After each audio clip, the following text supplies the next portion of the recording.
నల్గొండ జిల్లా హాలియా మున్సిపాలిటీలో ఉన్న శ్రీ పార్వతి జడల రామలింగేశ్వర దేవాలయం గత కొద్ది రోజులుగా వివాదాస్పదం అయితే జరుగుతూ ఉంది.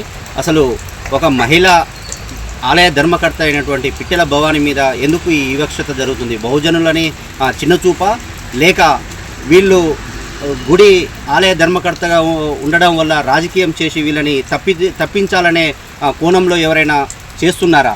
నిన్న ఉదయం గుడిలోకి వెళ్తే ఆలయ పూజారి మీరు గుడిలోకి రావద్దు, గుడి అపవిత్రమైందని చెప్పి ఆమె ఉండంగానే పసుపు నీళ్లు చల్లినటువంటి దృశ్యం మన హాలియాలో వెలుగు చూసింది. అసలు ఎందుకు ఇలాంటి ఘటన మన హాలియాలో జరుగుతూ ఉంది?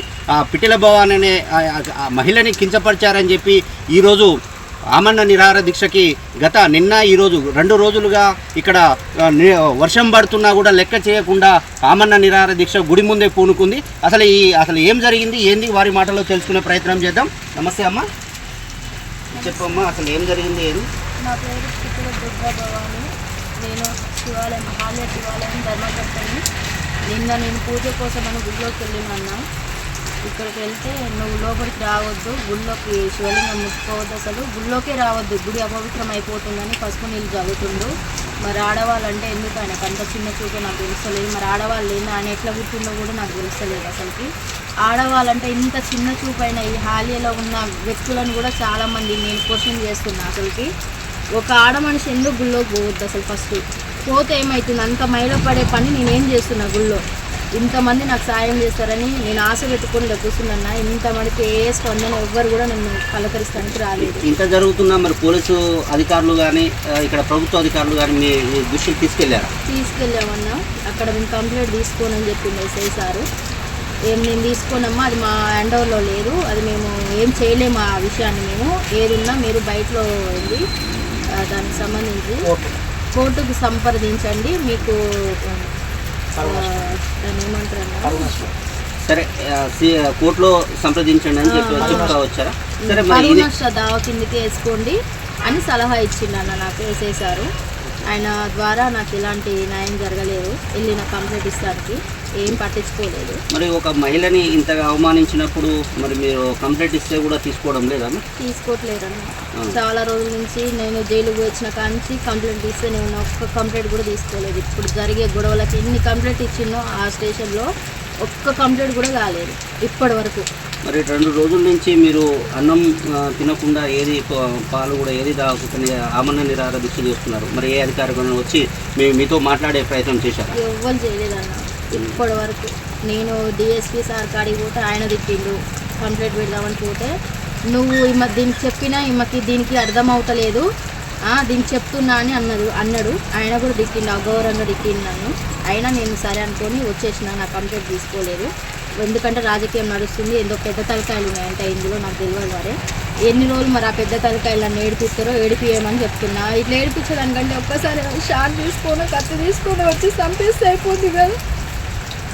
ఊరికి ఇట్లా ఏడిచి ఇట్లా టార్చర్ పడి ఇట్లా తినకుండా నీళ్ళు తాగకుండా ఇట్లా ఉండదానికంటే ఒక్కసారి చంపేసుకోమని చెప్తున్నా నేను వాళ్ళకి, అధికారులకైనా అమ్మాయికైనా. నేను ఒక్కటే చెప్తున్నా, వాళ్ళ ప్రజలకు కూడా ఒక్కటే చెప్తున్నా, నన్ను ఇంత కోసం పెడుతున్నారు. మీ అందరి కోసం ఈ గుడి కట్టించిన నేను, నన్ను ఇంత శోభ పెడుతున్నారు. ఒక్కరు కూడా న్యాయం చేస్తలేరు, ఒక్కరు కూడా సపోర్ట్ చేస్తలేరు అన్న నాకు.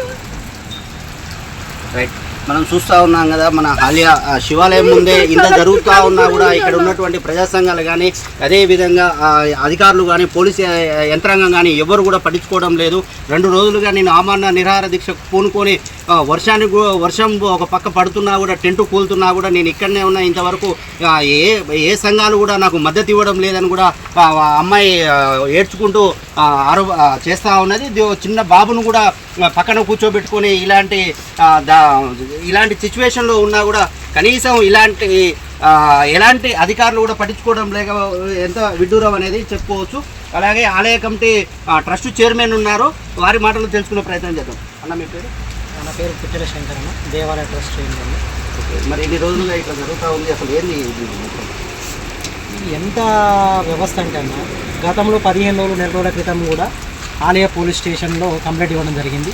ఆల్రెడీ ఆ రోజు కూడా ఆమరణ నిరాహార దీక్ష చేయడం జరిగింది. కారణం ఏంటంటే ఉన్నటువంటి కొంతమంది ఒక్కొక్క వ్యక్తికి 400 రూపాయలు ఇచ్చి కొట్టేయడం దాడి చేయడం జరిగిందని చెప్పి విత్ విజువల్ సీసీ ఫుటేజ్ కూడా ఇవ్వడం జరిగింది. ఆయన కూడా ఆ రోజు ఎస్ఐ గారు ఏం చెప్పారు, ఖచ్చితంగా కంప్లైంట్ మార్చి ఇవ్వండి, అటెంప్ట్ మర్డర్ ఒకటి తీసేసి పెట్టండి, నేను ఎఫ్ఐఆర్ చేస్తాను అని చెప్పింది. సరే అని చెప్పి కంప్లైంట్ కాపీ కూడా మార్చి ఇవ్వడం జరిగింది. కానీ ఈ రోజు దగ్గర దగ్గర ఇప్పటికీ నెల అవుతున్నది, ఒక్కరి మీద కూడా యాక్షన్ తీసుకోలేదు, కంప్లైంట్ ఎఫ్ఐఆర్ చేయలేదు.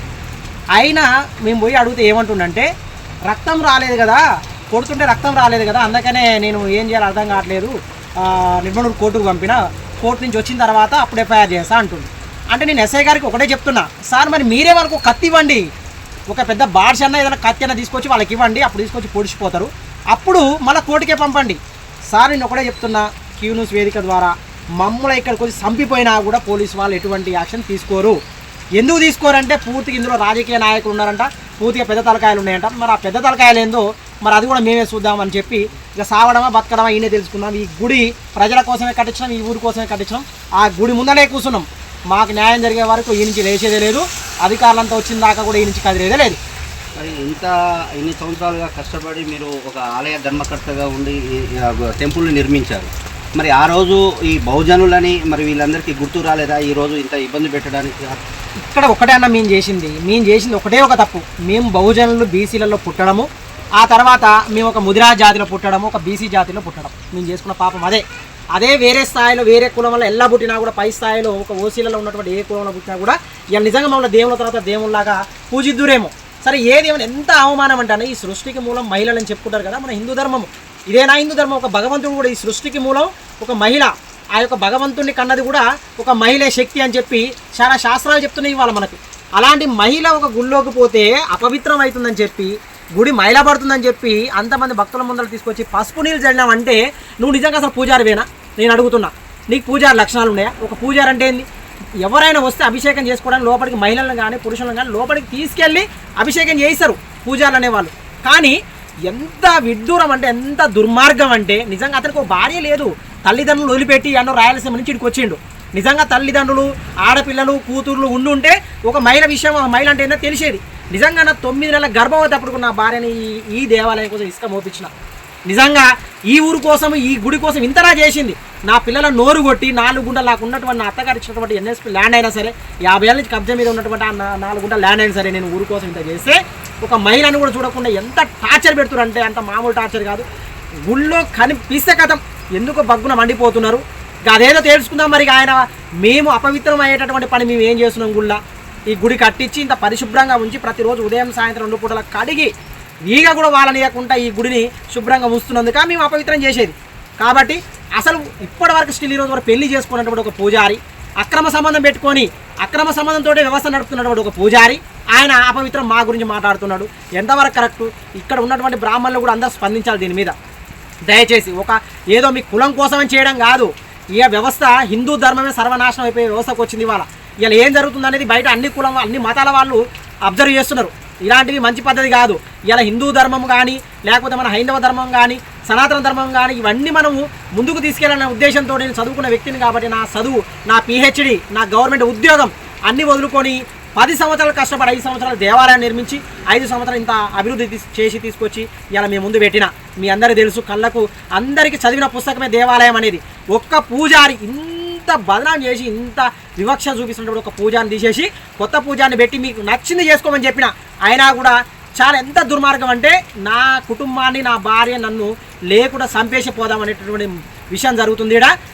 నాకు కానీ నా కుటుంబానికి కానీ ఏది జరిగినా కూడా ఇక్కడ ఉన్నటువంటి పోలీసు యంత్రాంగాన్ని బాధ్యత వహించాలి, ఇక్కడ ఉన్నటువంటి అధికారులు బాధ్యత వహించాలి. అదేవిధంగా మేము అభివృద్ధి కమిటీ అని చెప్పుకున్నటువంటి ఆ అభివృద్ధి కమిటీ ఉన్నటువంటి అధ్యక్షుల వారు తర్వాత ఎవరెవరైతే అలా ఉన్నారో వాళ్ళు కూడా బాధ్యత వహించాలి. ఎందుకంటే అటువంటి పూజాన్ని తీసేసి మీరు అభివృద్ధి ఏం చేసుకుంటారో చేసుకోరు, నేను వద్దంటలే. కాబట్టి తక్షణమే ఆ పూజాన్ని తొలగించకపోతే మాత్రం ఎంత పెద్ద ఎత్తున నా జాతి బహుజన జాతి మొత్తం కూడా కదిలించడానికి సిద్ధంగా ఉన్నా. నేను మళ్ళీ కూడా చెప్తున్నా, దేవాలయం కట్టేయడానికే నాకు శక్తి ఇచ్చినటువంటి ఆ దేవుడు నా జాతి నేను కదిలైన ఇడికి నా జాతి బిడ్డలు తర్వాత బహుజన జాతి బిడ్డలు ఎస్సీ ఎస్టీ బీసీలు అందరూ కూడా ఇడికి రావడానికి సిద్ధంగా ఉన్నారు. ఇక రేపటి నుంచి సావడానికి సిద్ధంగా కూర్చుంది. అక్కడ సావడమా బతకడమని కూర్చుంది. ఆ శివయ్య దారి చెప్తాడో ప్రజల దారి చెప్తాడో ఏదందో ఒకటి తెలుసుకోవడానికి ఇక్కడ కూర్చున్నాం.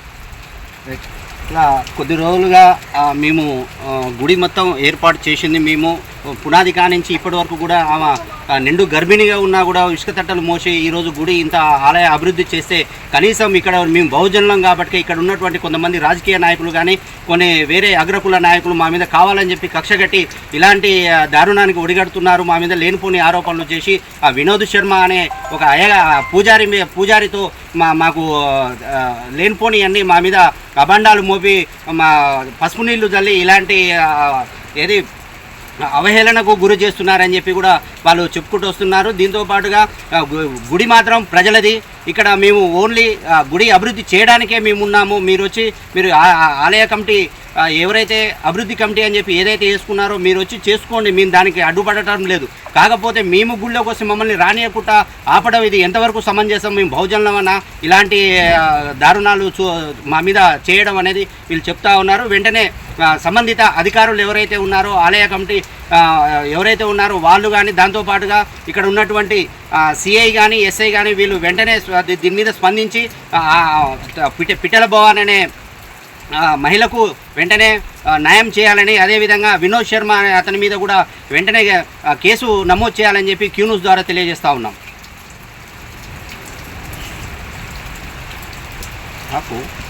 లేటెస్ట్ న్యూస్ తెలుగు మరియు ఇంగ్లీష్ అప్డేట్స్ కోసం ఇప్పుడే క్యూ న్యూస్ అఫీషియల్ యాప్ ని ప్లే స్టోర్ నుండి డౌన్లోడ్ చేసుకోండి. సరికొత్త సమాచారాల కోసం క్యూ న్యూస్ వెబ్సైట్ ని ఫాలో అవ్వండి. ఛానల్లో ప్రాంతీయ, జాతీయ, అంతర్జాతీయ వార్తలు వీక్షించండి. లైక్ చేయండి.